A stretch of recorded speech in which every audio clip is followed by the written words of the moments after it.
and this is my introduction to the Chinese 5 elements. I'm a Gestalt psychotherapist and a shiatsu teacher. I've been teaching the 5 elements for around 20 years. The 5 elements are a symbolic and poetic system for making sense of nature's patterns, rhythms and cycles. They also try to make sense of human experience within the context of those larger patterns and cycles, be it through the seasons or the simple cycles of night and day. In this video, I'm giving a very brief introduction to each of the elements and the psychological and health implications of each of the elements when they're in or out of balance.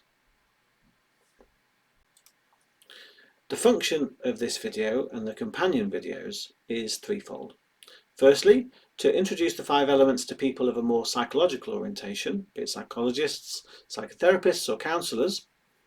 And secondly, to introduce a more psychological perspective to the 5 elements for people who've experienced it perhaps from a more traditional Chinese medicine background, be it acupuncturists or shiatsu practitioners. And thirdly, I just want to shed light on the 5 elements to people who are just curious and maybe intrigued of knowledge in this kind of territory.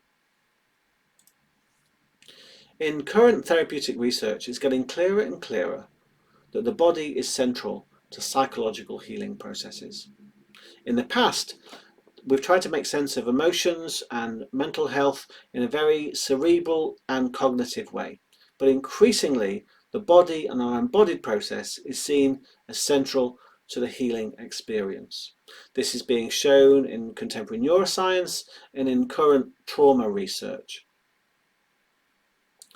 Now, the Chinese medicine has understood this for many hundreds of years, and I hope we can delve into the 5 elements and make sense of how in Chinese medicine they understood that psychological processes operated in the context of organic processes.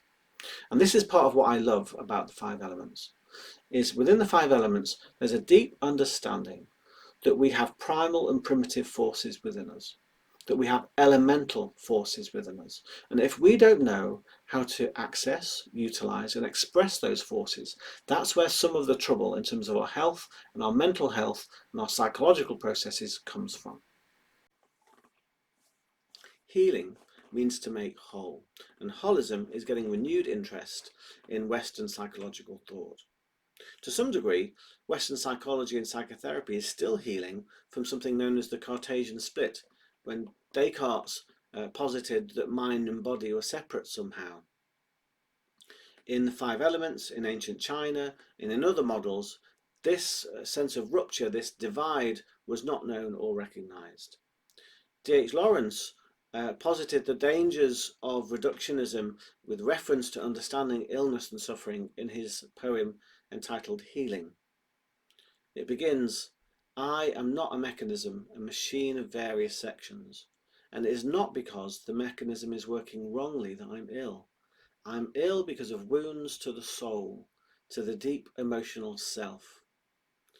Here I think D.H. Lawrence points to the notion that it's actually the wounding that's under our symptomology, the wounding that's under our pathology, that's causing the real sense of suffering in relation to any kind of pain.